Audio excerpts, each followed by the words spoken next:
16 hours of nothing but silence.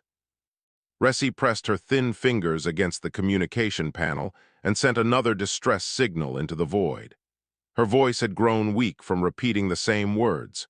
Her throat burned. But she kept talking because 847 lives depended on someone listening. The Gentle Dawn was dying. The refugee transport had suffered engine failure near the edge of Galactic Union space. Now it drifted like a leaf on still water. Life support would fail in 56 hours. Already the temperature had dropped enough that the elderly wrapped themselves in whatever cloth they could find. Ressi was young for a Velnorian. Her pale blue skin had not yet developed the deeper shades that came with age. She had joined this voyage to escape their dying homeworld. She had believed in the kindness of the galaxy. That belief was breaking apart with every ignored signal. "Any response?" Captain Doran asked from behind her. His voice carried the weight of a male who had not slept in 2 days. "3 species acknowledged our signal," Ressi said. She did not turn to face him. "The Kalori merchant fleet said we have nothing of trade value. Rescue would not be profitable. The Druni patrol ship said we are outside their jurisdiction. They told us to file paperwork with Central Command." "And the third?" Ressi finally turned. Her eyes were wet. "The Tessari science vessel said they find our situation fascinating. They will observe and document the outcome." Captain Doran closed his eyes. In the Velnorian faith, death was a doorway. But watching his people freeze while the galaxy watched felt like something worse than death. Elder Pova sat in the corner of the bridge. She was the oldest among them. Her blue skin had turned almost gray with age. She held a small child against her chest, sharing what little warmth her old body could produce. "Keep sending," Pova said quietly. "The universe is vast, perhaps someone will hear." Ressi wanted to believe. She turned back to her panel and opened all frequencies again. She spoke slowly, clearly, putting every last piece of hope into her words. "This is the Velnorian refugee transport, Gentle Dawn. We have suffered critical engine failure. We carry 847 souls, including children and elderly. Life support failing. Please respond. Please help us." She sent the message, then she sent it again and again. The hours passed like years. Other ships appeared on their sensors. Kalori trading convoy, a Druni patrol group, 2 more Tessari vessels. They all slowed down. They all scanned the Gentle Dawn. They all kept moving. Ressi watched them pass. Each one felt like a knife in her chest. "Why," she whispered, "why will no one help?" Elder Pova spoke from her corner. "We have no power, child, no wealth, no military strength. In the eyes of the galaxy, we are worthless. But we are alive, we are people. That is not enough for some." The temperature dropped another degree. The youngest children had stopped crying. They were too cold to cry. Their parents held them close and prayed to gods that seemed very far away. Ressi checked the power reserves. They had maybe 1 more hour of broadcast capability. After that, their voice would go silent forever. She decided to send one final message. "To anyone listening, this is our last transmission. Our power is failing. If anyone can hear this, please remember us. Remember that 847 people died here because no one thought we were worth saving. Remember that the galaxy let us freeze. Maybe someday things will be different. Maybe someday someone will answer when strangers call for help." She closed her eyes and prepared to shut down the system. Then static crackled through the speakers. Ressi's eyes flew open. A voice cut through the noise. It was rough and broken, speaking Galactic Common with a strange accent. "Velnorian vessel, hold your position. We are coming. ETA 9 hours. Repeat, we are coming." Ressi's hands trembled. "Who is this? Please identify yourself." A pause, more static, then the voice returned. "This is the Terran vessel Roughneck. Earth Registry, stay warm if you can. Help is on the way." The connection cut off. Ressi sat frozen at her station. Behind her, Captain Doran had gone pale. Even Elder Pova looked up with something strange in her ancient eyes. "Terran," Doran whispered, "that means..." Humans, Pova finished. Deathworlders. The word spread through the ship in minutes. Humans were coming, the monsters from the Death Planet, the species that evolved on a world of poison and predators, the beings whose bodies ran hot like engines and whose bones were dense like stone. Every child in the galaxy grew up hearing stories about humans. They could survive injuries that killed other species. They formed pack bonds with anything, even dangerous creatures. They never stopped hunting once they started. And now they were coming here. A young mother pulled her child closer. Perhaps death by cold is better, she said. But Elder Pova shook her head slowly. We asked the universe for help. The universe answered. We do not get to choose who answers our prayers. Ressi stared at her communication panel. The signal had been real. Humans were coming. She had prayed for a miracle. She just never expected the miracle to terrify her more than death itself. 9 hours. In 9 hours they would meet the Deathworlders. If they survived that long. The ship that emerged from the darkness was ugly. Ressi had seen many vessels in her life. Kalori ships gleamed like polished gems. Druni patrol craft were sharp and angular. Tessari vessels flowed with elegant curves. The roughneck looked like it had been beaten with rocks and stitched back together by a blind mechanic. Patches covered patches. Scorch marks decorated the hull. One section appeared to be held together with what looked like metal tape. "That is the ship coming to rescue us?" Captain Doran asked. No one answered. They were all too busy staring. The roughneck moved closer. It was a mining vessel built for work rather than beauty. It docked with the gentle dawn with surprising gentleness. The connection sealed with a soft hiss. Then came the waiting. Velnorian guards had gathered near the airlock. They carried the few weapons the refugee ship possessed. Their hands trembled. Everyone knew the weapons would be useless against Deathworlders, but holding something made them feel less helpless.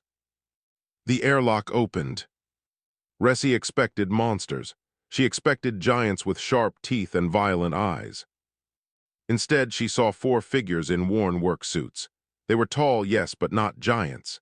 Their skin came in different shades of brown and tan. Their eyes were soft, looking around with something that almost seemed like concern. The first one stepped forward. She was a female with dark hair pulled back from her face. Lines around her eyes spoke of age and hard work. She looked at the gathered Velnorians and then at the shivering children behind them. Her first words were not a threat or a demand. "Your children look cold," she said. Her voice was firm but warm. She turned to a large male behind her. "Daishi, get the thermal blankets." The big male nodded and moved back into the airlock. He returned moments later with armfuls of thick fabric. Without waiting for permission, he walked past the guards and started handing blankets to the families with young ones. A Velnorian mother flinched when he approached. Daishi stopped and knelt down to her level. His voice was surprisingly gentle for such a large being. "It's okay," he said. "Just a blanket. Your little one needs to be warm." He held out the fabric and waited. After a long moment, the mother took it. She wrapped her child immediately. The relief on her face was visible. The female leader approached Ressi. "I'm Hannah Reyes, captain of the Roughneck. What's your situation?" Ressi found her voice. "Engine failure, life support failing, 50 hours remaining, maybe less." Hannah nodded. "Daishi can fix engines. Priya here is our medic. She'll check on your sick and elderly. Yusuf will help distribute supplies." She paused and looked around the cold ship. "We brought food too. When did your people last eat?" Ressi blinked. Yesterday morning. We have been rationing." Hannah's expression shifted. Something hard entered her eyes, but it was not directed at Ressi. It seemed aimed at something else entirely, perhaps at the galaxy itself. "Priya, add malnutrition to your checklist. Everyone eats tonight." The small female medic was already moving among the refugees. She spoke softly to each person she examined. Her hands were quick but careful. When she reached Elder Pova, she spent extra time checking the old female's vital signs. "You're dehydrated," Priya said. When did you last drink water? I gave my portion to the children, Pova replied. Priya's face did something complicated. Without a word, she pulled a container from her bag and pressed it into Pova's hands. Drink, all of it. The children need you alive to look after them. Meanwhile, the youngest human, Yusuf, had attracted a small crowd of Velnorian children. They were scared at first, hiding behind their parents. But Yusuf sat down on the cold floor and pulled out a small ball from his pocket. He rolled it to the nearest child. The child caught it, eyes wide. Roll it back, Yusuf said with a smile. The child hesitated, then rolled it back. Yusuf caught it and rolled it to another child. Within minutes, several young Velnorians were playing the simple game, their fear forgotten. One tiny child walked up to Yusuf and touched his face. The human's skin was so warm compared to Velnorian bodies. You feel like fire, the child said. Yusuf laughed. It was a kind sound. Humans run hot. It's a Deathworld thing. The child did not seem afraid of that word. Can you be my fire? Yusuf looked at the child's thin arms and cold skin. Without thinking, he picked her up and held her against his chest. His body heat seeped into her small form. She sighed and closed her eyes. Ressi watched all of this in silence. Then she approached Hannah. Why, she asked. Why did you come? No one else would help us. Hannah looked at her. We heard your signal. So did many others. They refused. Then they were wrong. But we have nothing to offer you. We cannot pay. We have no resources. Hannah's face showed confusion, then something like hurt. You needed help, that's enough. Ressi did not understand. In the galaxy, she knew nothing was free. Every action had a price. Every rescue had a cost. You are strange creatures, she said. Hannah almost smiled. We get that a lot. Daishi's voice called from deeper in the ship. Captain, found the engine problem. Give me 6 hours and I'll have them moving again. Do it, Hannah called back. She turned to Ressi. 6 hours, then we'll escort you somewhere safe. Ressi felt tears forming. For 16 hours, she had begged the galaxy for help. She had received only silence. Then these Deathworlders had traveled 9 hours just to hand out blankets and fix an engine. Thank you, she whispered. Hannah shrugged. Don't thank us yet, we're just doing what anyone should do.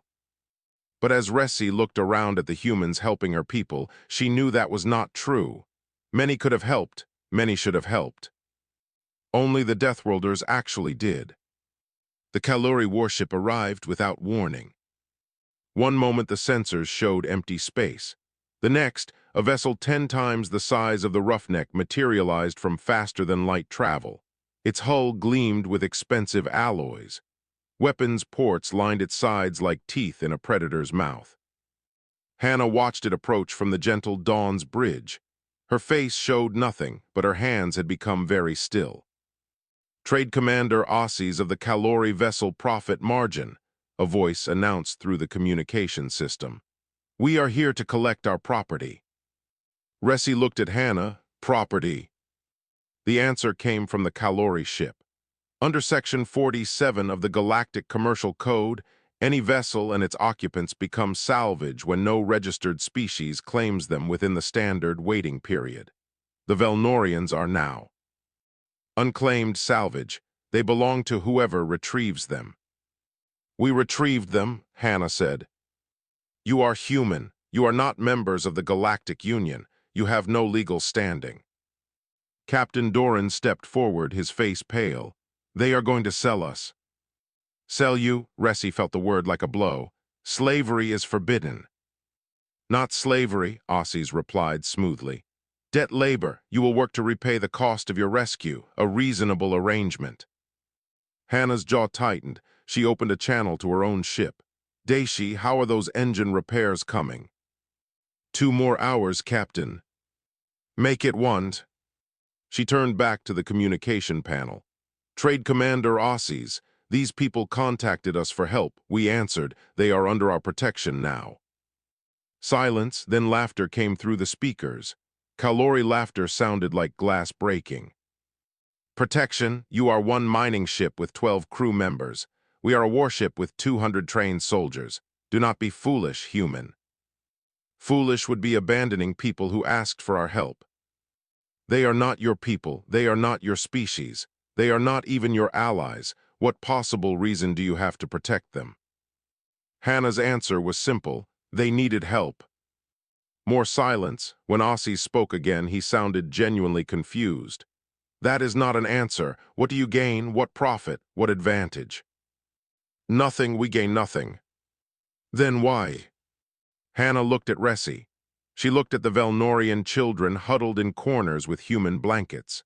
She looked at Yusuf, still holding the tiny child who had fallen asleep against his chest. On Earth, she said slowly, we have something called duty to rescue. It means when someone is drowning, you do not stop to calculate profit margins. You do not check if they can pay, you just save them. That is irrational. Maybe, but it's right. The roughneck undocked from the gentle dawn and moved between the refugee ship and the Kalori warship. It looked like a mouse standing before a lion. You cannot be serious, Aussie said. Yusuf, Hannah called, arm the mining charges. The young human nodded. He passed the sleeping child to Priya and moved to the weapons console. Mining charges were not military weapons. They were designed to break apart asteroids. Against a warship, they would do minimal damage. But they would do some damage. Ressi stared at the humans. You will die. Hannah did not look at her. Probably. For us, for strangers. For what's right. Trade Commander Aussies appeared on the view screen. He was a Kalori, tall and thin, with golden scales and calculating eyes. He studied Hannah like a merchant examining a confusing product. Last chance, human. Move your ship or we will destroy it. These people asked the galaxy for help, Hannah said. Everyone ignored them, the Kalori, the Druni, the Tessari. Everyone heard their cries and looked away, but we heard them too, and we came. Because you are foolish. Because we remember what it feels like to be alone and afraid and ignored. Humans were not always among the stars, Trade Commander. We know what it means to have no one answer when you call for help. So now, when others call, we answer. Aussies shook his head. Sentiment will not stop our weapons.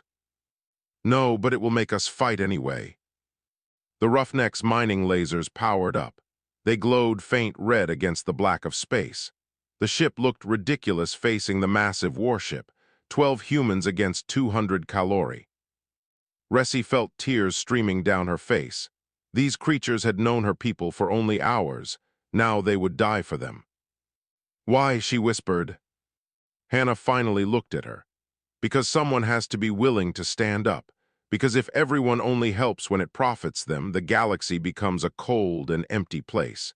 Because those children deserve to grow up somewhere safe, and we can help make that happen. You barely know us. We know you needed help, that's enough. The Kalori weapons locked onto the roughneck.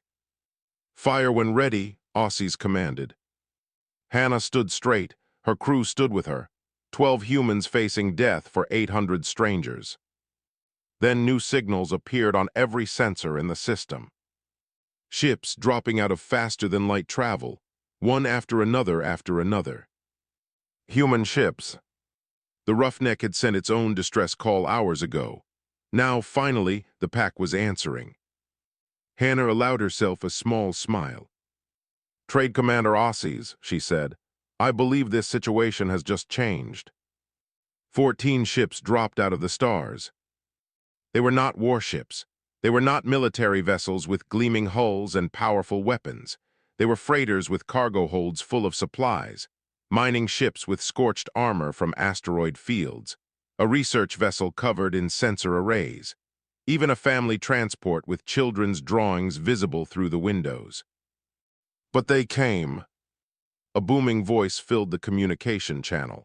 Hannah Rays, you started a party without inviting us. Hannah's smile grew wider. Soon, I didn't want to bother anyone. Woman, you know better than that. Captain Soon Ademi appeared on the view screen. He was a large man with dark skin and a beard that seemed to have a life of its own. His ship, the Lagos Dream, was a battered freighter that had seen better centuries. What do we always say? All the human captains responded together. Their voices merged across 14 ships, speaking words they clearly knew by heart. No one stands alone. Resi watched the human ships spread out around the gentle dawn. They formed a loose circle, each one positioning itself between the refugees and the Kalori warship. Dr. Ingrid Holm commanded the research vessel. She was a thin woman with pale skin and sharp eyes. "I have begun jamming their targeting systems," she reported. "It will not hold forever, but it will make their aim much worse." An elderly voice joined the channel. "Good thinking, Ingrid, though in my day we would have already started shooting." "Grandpa Wei," Hannah said warmly, "you actually came." The old man appeared on screen. His hair was completely white. His face was lined with more years than most humans lived, but his eyes were bright and alert. "I was running supplies to the outer colonies. Your signal came through. Did you think I would ignore it?" "You're supposed to be retired." "Retired from military service, not retired from being a decent human being." Grandpa Wei turned his attention to the Kalori ship. "Son, I flew rescue missions before your grandfather was born. You want to tell me that helping people in need is not my concern?" Trade Commander Ossie studied the new arrivals. His calculating mind was already working through the numbers. 14 more ships meant more targets. None of them were true combat vessels, but they clearly had some weapons. Mining lasers, modified cargo hooks. Even the research ship had equipment that could damage his hull. He could still win. 200 trained soldiers against maybe 100 civilian humans, but the cost would be higher than expected. "This changes nothing," he announced. "You are still outgunned." Seun laughed. "Brother, we are always outgunned. That has never stopped us before." The human ships continued their coordination without formal commands. They simply moved, each captain knowing where they were needed. Seun's freighter positioned itself near the roughneck. Dr. Holmes' research vessel focused on electronic warfare. Grandpa Wei's supply ship began transferring emergency rations to the gentle dawn. "We need to evacuate the Velnorians," Hannah said. "Spread them across our ships. If Aussies does attack, at least they will not all be in one place." "Already on it," Seun replied. "Opening my cargo holds now." Resi watched humans begin moving through the refugee ship. They guided Velnorians toward the docking ports, speaking in soft voices. They carried children who were too weak to walk. They supported elderly who could barely stand. A young Velnorian girl stopped beside Yusuf. She was the same child who had touched his face earlier. She looked up at him with wide eyes. "Are more monsters coming to save us?" she asked. Yusuf knelt down to her level. "We're not monsters, we're humans." "The stories say humans are monsters." "What do you think?" The girl considered this seriously. She reached out and touched his warm cheek again. "I think the stories are wrong." Yusuf smiled.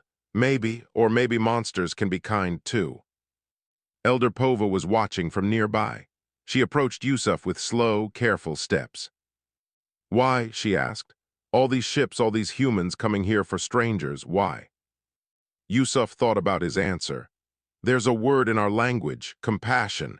It means feeling someone else's pain and wanting to help them." "But we are not your species." "That doesn't matter. We cannot repay you." "That doesn't matter either." Pova was quiet for a long moment. Then she said something that surprised Yusuf. "We have stories about humans too, stories that say you are violent and dangerous." "Those stories are also true." "How can you be both, violent and compassionate?" Yusuf looked at the Kalori warship still hovering in the distance. "Because compassion is not weakness. Sometimes protecting people means being willing to fight for them. Sometimes kindness requires strength." He paused. "We came here to help you. We will stay here to protect you. If the Kalori attack, we will fight.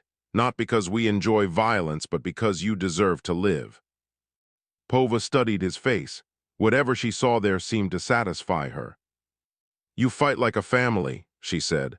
All these different ships, different captains, but you move like one pack. That's because we are a family, not by blood, by choice. The evacuation continued. Velnorians moved from ship to ship, spreading across the human fleet. Grandpa Wei welcomed a group of children onto his vessel and immediately began telling them stories from Earth's ancient history. Dr. Holmes' research team provided medical assistance to those too injured to travel easily. Through it all, the Kalori watched and waited. Then new signals appeared on long-range sensors. More ships, many more ships.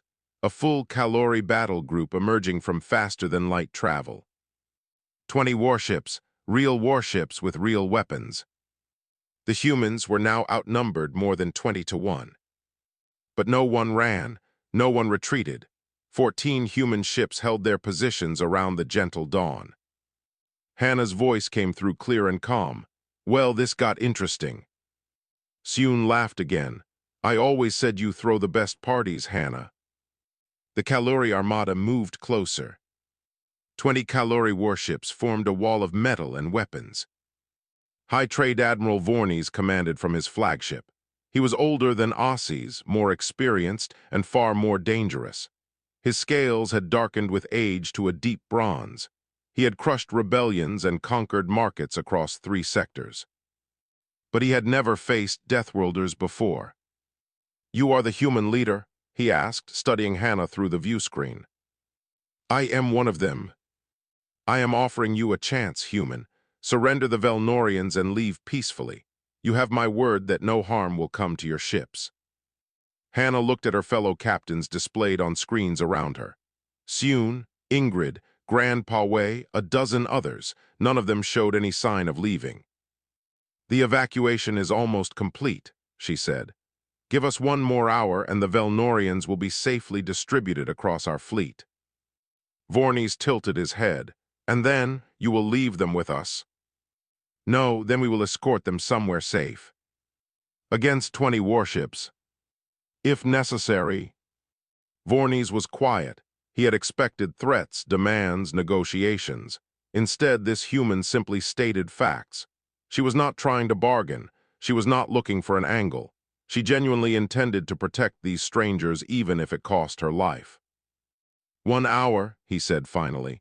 Consider it a gift from my curiosity. I wish to understand you better before I destroy you. The hour began. On the human ships, something strange happened. Instead of preparing for battle, the humans began sharing. Priya moved from ship to ship, treating injured Velnorians. Grandpa Wei gathered children and told them stories about Earth, about mountains and oceans and creatures called dogs that bonded with humans for life. On the Lagos Dream, Seun opened his personal food stores. He cooked a meal from his homeland, a rich stew that filled the ship with warm smells. Velnorians who had been starving for days ate until their bellies were full. Daishi taught young Velnorians a human game using small stones and drawings in the dirt. The children laughed for the first time in weeks. In a quiet corner of the gentle dawn, Grandpa Wei sat with Elder Pova, the oldest human and the oldest Velnorian, watching their peoples mingle. How do you maintain hope? Pova asked. Your ships are weak, your numbers are small, the enemy is overwhelming. How do you keep fighting? Wei smiled. It was the smile of a man who had seen much and survived more. We do not calculate odds, we do what is right and trust that it matters. Even if you die, especially if we die, because then others will know that someone stood up, someone refused to look away, someone cared enough to fight. He paused. Humans have a saying, the only thing necessary for evil to triumph is for good people to do nothing. We choose to do something, even when something seems impossible. Pova considered this. Your species is very young compared to others in the galaxy. Yes, perhaps that is why you still believe in such things. Perhaps age brings wisdom that hope is foolish. Or perhaps age brings fear that pretends to be wisdom. Wei looked at her with kind eyes. I am old, Elder, old enough to know that hope is never foolish. It is simply difficult, and difficult things are often the most worthwhile. The hour passed too quickly. Vornes contacted the human fleet again. Time is up. Surrender the Velnorians. No. Every human ship powered up their weapons. Mining lasers glowed red. Modified cargo hooks locked into attack positions. Research probes armed themselves with explosives. Even the family transport revealed hidden weapons that violated a dozen safety regulations. Vornes studied his sensors. The humans were hopelessly outgunned. His fleet could destroy them in minutes. It would not even be a battle. It would be an execution. But the entire galaxy was watching. Druni ships had gathered at the edge of the system. Tessari vessels recorded everything with scientific precision. Other species, drawn by the strange signals, had arrived to observe. This confrontation would be seen by billions across hundreds of worlds. If Vornes slaughtered unarmed civilians and their protectors, the images would spread everywhere. The Kalori were merchants above all else. Their power came from trade agreements and economic partnerships. Bad publicity could cost them more than 100 warships. "You would all die for these strangers?" Vornes asked, his voice genuinely curious. "Yes," Hannah answered. "You barely know them." "We know enough. We know they called for help and everyone ignored them. We know they were going to freeze to death while the galaxy watched. We know that children were crying from cold while wealthy species debated profit margins." Hannah's voice hardened. "We know what's right, Trade Admiral, do you?" Vornes was silent for a long time. He thought about the cost of this battle, the ships he would lose, the soldiers who would die, the damage to Kalori reputation across the galaxy, all of it for 800 refugees who would generate minimal profit anyway. And he thought about the humans. They did not beg, they did not bargain. They simply stood there ready to die because they believed it was right. He had never seen anything like it. "Stand down," he ordered his fleet. Ossie's voice came through, shocked. "Trade Admiral." "I said stand down." Vornes looked at Hannah one final time. "You have made enemies today, human. The Kalori do not forget those who challenge us." "I understand. But you have also made us remember something we forgot, something about courage and conviction." He paused. "Take your refugees, leave this space. My admiration will not last forever." The Kalori fleet began to withdraw. Ressi stood on the bridge of the gentle dawn, tears streaming down her face. Around her, Velnorians were crying, hugging each other, falling to their knees in relief. They were going to live. Against all odds, against all logic, they were going to live. Because deathworlders had answered their call. 3 months later, a new settlement rose from red soil. The human colony of New Haven had welcomed the Velnorian refugees without hesitation. Land was provided, materials were donated, and humans arrived by the hundreds to help build homes. They called the new Velnorian district New Dawn after the ship that had carried them through the darkness. Ressi walked through streets that had not existed weeks ago. Velnorian architecture blended with human design, creating something unique. Children played in a square where a fountain depicted both species reaching toward the stars. She worked as a liaison now, helping her people adapt to life alongside humans. It was strange work. Humans did not behave like any species she had studied. They shared food without expecting payment. They helped neighbors without tracking favors. They formed bonds with Velnorian children as easily as they formed bonds with their own. A human concept called babysitting had become popular, with human families watching Velnorian young so their parents could work. Elder Pova had found purpose again. She taught Velnorian philosophy to human children at the colony school. Her classes were always full. Humans, she had discovered, possessed an endless hunger to learn about other cultures. "They ask so many questions," Pova told Ressi one evening. "About our beliefs, our history, our art. They want to understand everything." "Does that bother you?" "No, it humbles me. In all my years traveling the galaxy, I never met a species so curious about others." Pova paused. "They truly want to know us, not to exploit us, just to know." Hannah and her crew had become heroes, though the title embarrassed them. A statue now stood in New Dawn's central square, showing the roughneck facing the Kalori warship. Hannah had tried to stop the project. She said they just did what anyone should do. But everyone knew that was not true. The Galactic Union had opened formal discussions about human membership, not because humans had the strongest military or the most advanced technology, but because they had demonstrated something rare: moral courage. The galaxy was watching and learning. Young Kalori like Lieutenant Brix had started advocacy groups calling for rescue reform. Profit over people was being questioned in Kalori boardrooms. Some merchants argued that reputation for compassion might be more valuable than short-term salvage profits. Druni officers had petitioned their government to change jurisdiction rules. No more would ships drift at the edge of patrol zones while bureaucrats debated paperwork. Even the Tessari had shifted. Some scientists argued that observation without action was not true science. They began humanitarian programs, testing the hypothesis that compassion improved societal stability. One morning, Yusuf received a letter. It came from a young Velnorian girl, the same one who had touched his face and asked if he was a monster. She had started school in New Dawn and was learning to write in both languages. "Dear Yusuf," the letter read, "I am doing good in school. I want to be a pilot when I grow up so I can help people like you helped me. My teacher says the universe is cold and dark, but I don't believe her. I know the truth now. The universe isn't cold. It's just waiting for warm people to make it better. Thank you for being warm. Your friend, Lyra." Yusuf read the letter 3 times. Then he sat down and wrote back. On a quiet afternoon, Ressi visited the gentle dawn. The old refugee ship had been converted into a memorial. It sat in a field outside New Dawn, preserved exactly as it had been during those terrible hours of waiting. She found Hannah there, standing alone before the ship. "You come here often?" Ressi asked. Hannah nodded. "Reminds me why we do what we do." They stood together in silence, human and Velnorian, strangers who had become something more. "The galaxy ignored our SOS," Ressi said finally. "The galaxy was wrong. And you answered anyway."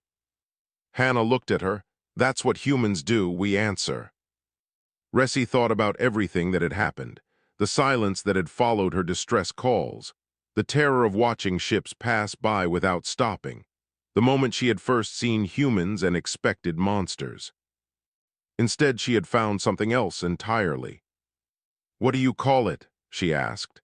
"This thing that makes you help strangers at the risk of your own lives." "We have many words: compassion, empathy, humanity." Hannah smiled slightly.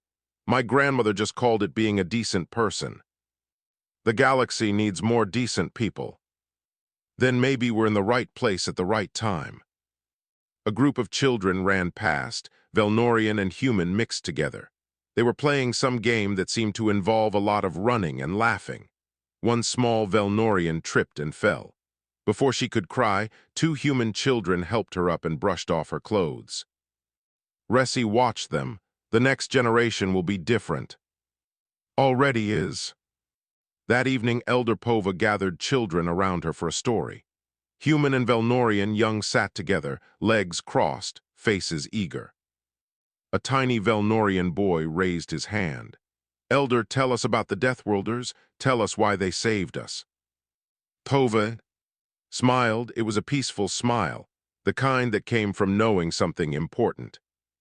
"Because, little one, the humans taught us something the galaxy had forgotten. They showed us that the most dangerous thing in the universe is not strength or weapons or power. It is a heart that refuses to ignore suffering. Humans have the most dangerous hearts of all." The children were quiet, absorbing her words. Then the same small boy spoke again. "I want a dangerous heart too." Pova reached out and touched his cheek gently. "Then you have already learned the most important lesson the humans teach." Above them, stars filled the evening sky. Somewhere out there, ships still sent distress signals into the void. Somewhere out there, people still needed help. And somewhere, humans were already answering. Because that was what they did. That was who they were. The monsters who became saviors, the deathworlders who refused to let others die, the species that heard strangers crying in the dark and said the most powerful words in any language. "We are coming,"